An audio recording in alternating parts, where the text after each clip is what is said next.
نحمدہ و نصلی علی رسولہ الکریم بسم اللہ الرحمن الرحیم۔ سلام اس پر کہ جس نے زیر دستوں کی حمایت کی، سلام اس پر کہ جس نے دشمنوں سے بھی محبت کی، جو بحر لطف بخشش کا سمندر ہے، سلام اس پر، نذیر بے نوا جس کا ثناگر ہے، سلام اس پر۔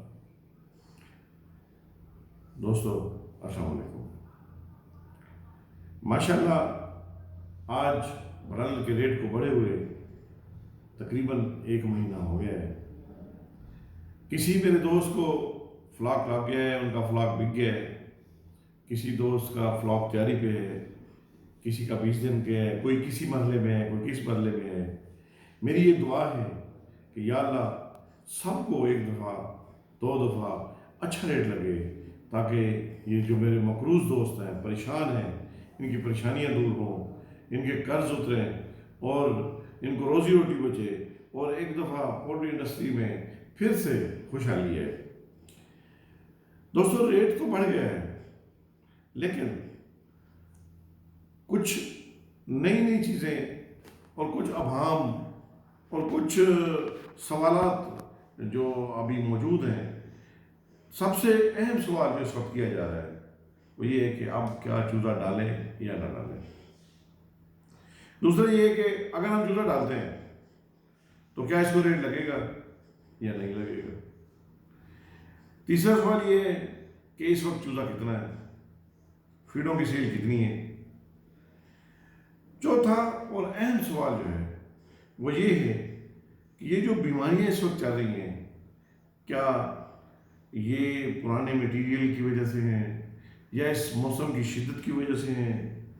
کیا وجوہات ہیں کہ فلاک پورے نہیں پڑ رہے، کوئی فلاک خوش قسمتی سے پڑ رہا ہے، پہلے ہی شارٹیج ہے، پہلے ہی مرغی کم ہے، اور یہ بیماریوں کی وجہ سے جو کم پڑ رہی ہے اس سے مزید شارٹیج ہوئی ہے، جس کی وجہ سے ریٹ بہت زیادہ بڑھا ہے برالر کا، لیکن کوئی ایکسٹرا آرڈینری نہیں بڑھا۔ ابھی بھی جو گوشت ہے مرغی کا وہ 300 سے 350 کے درمیان میں پورے پنجاب میں اویلیبل ہے۔ اب اس کے بعد یہاں پر یہ بھی ہوا کہ انتظامیہ نے یا حکومت نے یا کچھ ایسے جو نان پلینگ ایکٹرز ہیں، انہوں نے اس کو دبانے کی کوشش کی۔ پتہ نہیں ان کی کیا اس میں مفاد تھا۔ وہ فروزن والوں کو سپورٹ کر رہے تھے، دکان والوں کو، یا یہ جو پرچون والے ہیں ان کے ساتھ کیا ان کی مخالفت تھی۔ بہرحال پکڑ دکڑ بھی ہوئی، جرمانے بھی ہوئے۔ یہ بھی پروسیس اپنے پیچھے کافی سوالات چھوڑ گیا، کافی ابہام چھوڑ گیا، لیکن اللہ تعالیٰ کا لاکھ احسان ہے کہ آج ہڑتال، تمام ایسوسیشن نے ہڑتال اپنی واپس کی ہیں، اور جو دیکھنے میں آیا ہے کہ انہوں نے سب نے کہا جی گورنمنٹ ان شاء اللہ تعالیٰ کو ایسا مناسب ریٹ دے گی۔ تو ہماری بھی خواہش یہی ہے کہ کوئی ایسا مناسب ریٹ ہو جس سے فارمر کو بھی فائدہ ہو، کنزیومر کو بھی تکلیف پریشانی نہ ہو۔ لیکن بات جو اس وقت سختی کرنے جا رہے ہیں کہ جی 260 سے یا 300 سے اوپر نہ بیچو، مجھے افسوس یہ ہے کہ جب 100 سے 150 روپے کے درمیان گوشت بک رہا تھا وہ لوگ کہاں تھے؟ جب لوگوں کو نقصانات ہو رہے تھے، جب لوگ مقروض ہو رہے تھے، جب فارم بند ہو رہے تھے، جب کمپنیاں دیوالیاں ہو رہی تھیں، جب کمپنیوں کے لوگ جب دیوالیہ ہو کے اپنے ملازمین نکال رہے تھے، ان کی تنخواہیں کم کر رہے تھے، یہ لوگ کہاں تھے؟ اس کا مطلب یہ ہے کہ جو غریب لوگ ہیں، مزدور لوگ ہیں، ان کے ساتھ ان کی دلچسپی اتنی زیادہ نہیں ہے جتنی یہ شو کر رہے ہیں۔ ان کی دلچسپی کہیں اور ہے، کوئی اور بزنس کو یہ سپورٹ کرنا چاہ رہے ہیں، فروزن کے بزنس کو یا کسی اور بزنس کو یہ سپورٹ کرنا چاہ رہے ہیں۔ ان کی غریب آدمی اور چھوٹے فارمر کے ساتھ کوئی دلچسپی نہیں ہے، ان کے ساتھ کوئی محبت نہیں ہے۔ یہ کوئی محبت کا اظہار نہیں ہے کہ پنجاب کے لوگ مرغی پالیں اور ان کو کھانے کے لیے مرغی نہ ملے۔ وہی مرغی آپ کے سندھ اور بلوچستان جو یہاں سے 200 روپے لے کے جا رہا ہے، وہ 400 450 روپے میں ان کو تو اویلیبل ہے، وہ تو لوگ کھا رہے ہیں۔ ہمیں مجبور کیا جا رہا ہے کہ ہم مہنگی پروٹین لیں، ہم بیف کی طرف جائیں، مٹن کی طرف جائیں، یا فروزن چکن کی طرف جائیں۔ بہرحال یہ ایک لمبی بحث ہے، میں اشارتاً بات کر گیا ہوں، باقی لوگ آپ سمجھدار ہیں، سمجھ گئے ہوں گے۔ اللہ تعالیٰ ہمیں ان پریشانیوں سے بچائے، اور اللہ تعالیٰ ان کے دل میں ایسی جگہ ڈالے کہ یہ غریب لوگوں کی روزی کے دشمن نہ ہو۔ دوستو اس وقت جو مشینیں چل رہی ہیں، جو سننے میں آیا، آج بھی میری دوستوں سے بات ہوئی ہے، ایک محتاط اندازے کے مطابق لوگ کہہ رہے ہیں کہ 800 سے 1000 کے درمیان ہے، 1200 تک ہماری کھپت ہو جاتی ہے. ہم میٹ کرتے ہیں 1200 مشینیں جب چلتی ہیں تو ہماری مرغی وافر نہیں ہوتی، ہم مناسب ریٹ مل جاتا ہے. لیکن اب دوست بتا رہے ہیں کہ جی چوزہ بڑھ رہا ہے، اور چوزہ جب بڑھے گا تو ڈیفینیٹلی جب پلیسمنٹ زیادہ ہوگی تو جب مرغی زیادہ آئے گی تو وہی لا پھر کرتا ہے کہ ڈیمانڈ اینڈ سپلائی، جب مرغی زیادہ ہوگی تو پھر ڈیفینیٹلی ریٹ بھی کم لگے گا. لیکن اس خوف میں آ کے، اس ڈر میں آ کے اپنا کاروبار بند نہیں کرنا چاہیے، اپنے کاروبار کو چلاتے رہنا چاہیے. جو آپ کے نصیب میں آپ کو مل جائے گا، جہاں جہاں آپ کے ذمے ہیں، جو ذمہ داری آپ کے اوپر بنتی ہے وہ آپ خوش اسلوبی سے نبھائیں. اپنے فارم کی تیاری ٹھیک رکھیں، اپنا فارم کو فلاک گیپ دیں، ویکسینیشن کا شیڈول بخوبی اپنائیں. آپ فارم پہ خود جا کے توجہ دیں، وہاں فارم پہ خود بیٹھیں اور ایک ایک چیز دیکھیں. چوزہ جب آپ فارم کے اندر جائیں گے تو چوزہ ڈیمانڈ کر رہا ہوتا ہے. اگر اس کو گرمی سردی جو بھی ہے وہ سمجھیں کہ چوزے کی اس وقت کیا پوزیشن ہے، اور خوراک اس کو ٹائم پہ دیں. پانی کا دیکھیں، بعض علاقوں میں پانی نہیں ٹھیک، وہاں جا کے دیکھیں. ویکسینیشن شیڈول بار بار دیکھیں، ڈس انفیکشن کروائیں. اور مرغی اللہ کرے اس وقت تھریٹ ہے بیماریوں کا، اللہ تعالیٰ کرے کہ سب کا فلاک پلے. اور اللہ تعالیٰ میری دعا ہے کہ انشاءاللہ یہ ہماری خوشحالی رہے گی. میرا نہیں خیال کہ لوگ اس وقت خوف زدہ کر رہے ہیں کہ جی یہ ہوگا، یہ وہ ہونے والا ہے. ایسی کوئی بات نہیں ہے. یہ گرمیوں کی شارٹیج ہے، یہ فل ہوتے ہوتے تھوڑا ٹائم لگے گا. یہ تو نہیں ہے کہ یہی ریٹ لگے گا، لیکن برا ریٹ بھی نہیں ہوگا. انشاءاللہ تعالیٰ اچھا ریٹ رہے گا. آپ جو اس وقت ہمارے ذمہ میں ہوا ہے کہ ہم مرغی صحیح پالیں. مرغی ہوگی تو اس کو ریٹ لگے گا. جب مرغی ہوگی نہیں، جس بندے کی مرغی پلے گی نہیں، تو اس کو 190 یا 180 سے کیا کرتا ہے، 200 سے کیا کرتا ہے. اگر مرغی اس کی پل جاتی ہے، ٹھیک پل جاتی ہے، صحت ٹھیک آتی ہے، تو میرے خیال میں اس کو 160 70 80 میں بھی روزی انشاءاللہ تعالیٰ ملے گی. تو دوستو، جو اس وقت اب سوالات ہیں کہ کیا چوزہ ڈالیں یا نہ ڈالیں، یہ سب سے زیادہ سوال یہ کیا جا رہا ہے.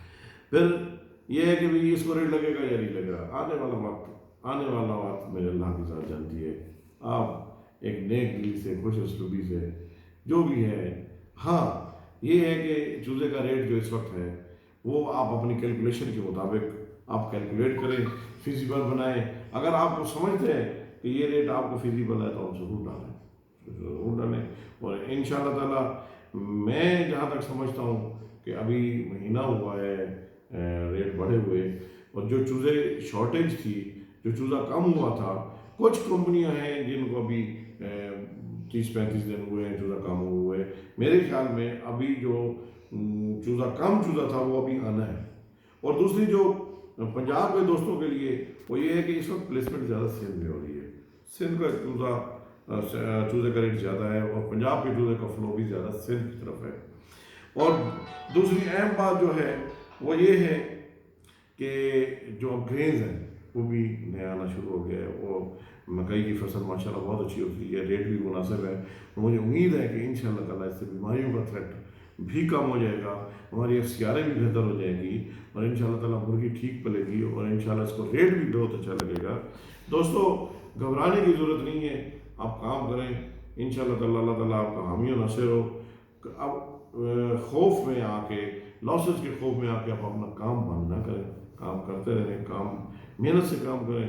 انشاءاللہ تعالیٰ اللہ تعالیٰ، میں آپ کو میں نے پھر کہا کہ آنے والا وقت میرے اللہ کی ذات جانتی ہے. لیکن کوئی پچھلا ایکسپیرینس ہوتا ہے، کچھ جو اسٹیٹکس آ رہی ہوتی ہیں، اس کے حساب سے جو ایک اللہ تعالیٰ نے فہم دی ہے، اس حساب سے انشاءاللہ تعالیٰ لگتا ہے کہ انشاءاللہ ریٹ مناسب رہے گا، ریٹ چلے گا، بہتر رہے گا.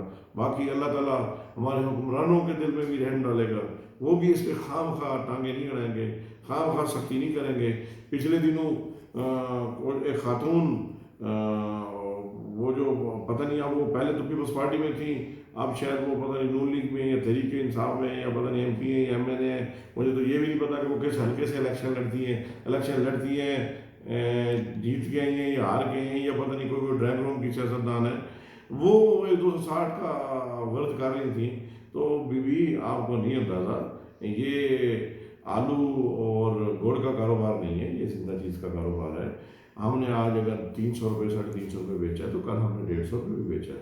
ہاں، اگر آپ نے بات کرنی ہے تو اس چیز پہ پائیں کہ ہمارا پورے سال کا جو ریٹ ہے اس کی ایوریج نکالیں، انشاءاللہ 260 سے اوپر نہیں ہوگا۔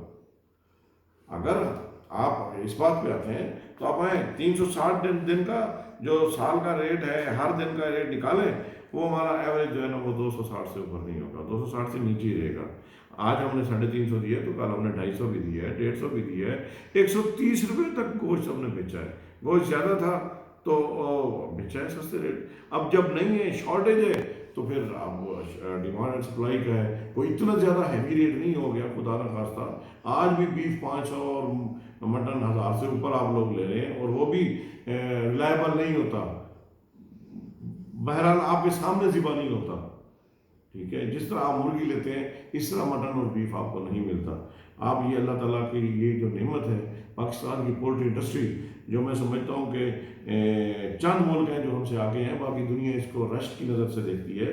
یہاں کے لوگوں کی محنت ہے، یہاں کے لوگوں سائنسدانوں کی ہمت ہے، محنت ہے، اللہ تعالیٰ نے ان کو کامیابی دی ہے، آپ کو سستے داموں پروٹین مل رہی ہے، تو آپ اللہ تعالیٰ کا شکر ادا کریں۔ یہ ان لوگوں کو بجائے شاباش دینے کے آپ ان لوگوں کو تنگ نہ کریں، زچ نہ کریں، ان لوگوں کو کام کرنے دیں، اور یہ انشاءاللہ تعالیٰ پوری قوم کو ہماری کو سستی پروٹین انڈے اور مرغی کے گوشت کی صورت میں سستی پروٹین مہیا کریں گے، اور انشاءاللہ تعالیٰ ہم اس کوشش میں ہیں۔ میں اگلی بات بھی کرتا چلوں، یہ حکومتی ایوان اور جو نان پلینگ ایکٹرز ہیں جن کا رول کوئی نہیں ہوتا اور باتیں کرنی ہوتی ہیں، ان کو بتاتا چلوں کہ ہمارے لوگ اب لائف اسٹاک اور مٹن کے اس میں بھی، بیف اور مٹن کے میں بھی لگے ہوئے ہیں، اور انشاءاللہ تعالیٰ چند سالوں میں آپ کو کامیابی ملے گی، اور انشاءاللہ تعالیٰ وہ بھی آپ کو سستے ریٹوں میں انشاءاللہ تعالیٰ مہیا ہوگا، انشاءاللہ تعالیٰ ملک بھی، اور وہ باقی میری دعا ہے کہ اللہ تعالیٰ سب کو ایک دفعہ اللہ تعالیٰ پروفٹ دے اور سب لوگ قرضے سے نجات پائیں۔ اور دوسری بات یہ ہے کہ دوستوں سے گزارش ہے کہ جن جن لوگوں نے اس کو سبسکرائب نہیں کیا تو اس چینل کو سبسکرائب کریں، اور آپ سے باتیں دوسری یہ ہے کہ آپ سارے لوگ، میرا ایک پیغام ہوتا ہے، ہو سکتا ہے میرے الفاظ ٹوٹے پھوٹے ہوں لیکن میرا پیغام آپ کو پہنچ جاتا ہے، تو آپ مجھے کمنٹ ضرور کیا کریں، مشورہ ضرور دیا کریں، آپ کی گائیڈ لائن کی، آپ کے مشوروں کی، آپ کے کمنٹس کا مجھے انتظار رہے گا۔ اللہ حافظ۔